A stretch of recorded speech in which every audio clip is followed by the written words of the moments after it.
Renewable energy is powerful, but it can also be unpredictable. Combining solar, wind, and hydroelectric power is the most efficient way to utilize variable energy generation sources while reducing the need for fossil fuel plant backups. Each of these energy systems vary in one way or another. For example, solar energy varies day to day and by season. While solar panels can collect indirect sunlight, they are the most efficient during the day when the sun is shining. This can be a big issue because we need electricity at night and in dark and cold parts of the year, neither of which are strong periods for energy collection. Similarly, wind power depends on available wind speed, which faces a lot of variability, while hydropower depends on water availability. Taking a step back, you may be wondering, what even is a hybrid energy system? Hybrid systems combine multiple energy inputs that work together and are collected and stored in one central location. By pairing multiple sources together, they can actually compensate for one another's variability and provide more consistent energy flow. Each hybrid plant features multiple energy generation sources. This can be any combination of sources, from solar panels to wind turbines to geothermal wells. The energy collected from each of these sources is managed using automated systems that ensures a stable supply of power is efficiently delivered to the final component, storage. The energy is typically stored in some type of battery or in the form of pumped water. There are a ton of different possible combinations when it comes to hybrid power plants. So why should we focus on solar, wind, and hydro? Well, the biggest reason is their complementary cycles. Think about when it's the hottest and brightest outside. This happens in the middle of the day when the sun is shining high in the sky and solar collection is at its peak. Wind power actually peaks at night and during storms, which is completely contrary to solar energy collection, making the two the perfect pair.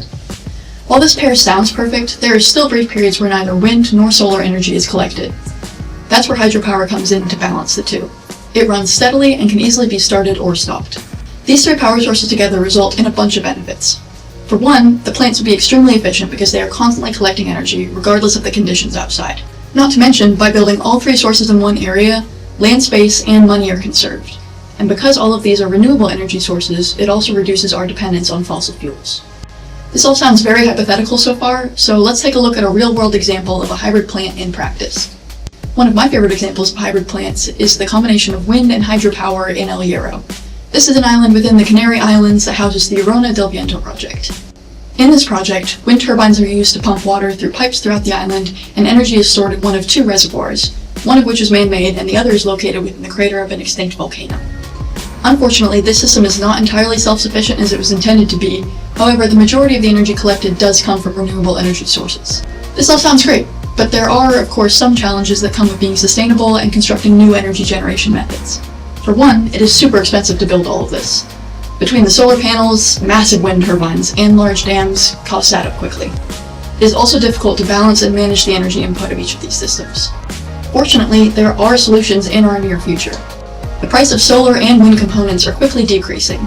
Some areas are so in favor of implementing sustainable energy sources that their local officials supply solar panels for little to no cost.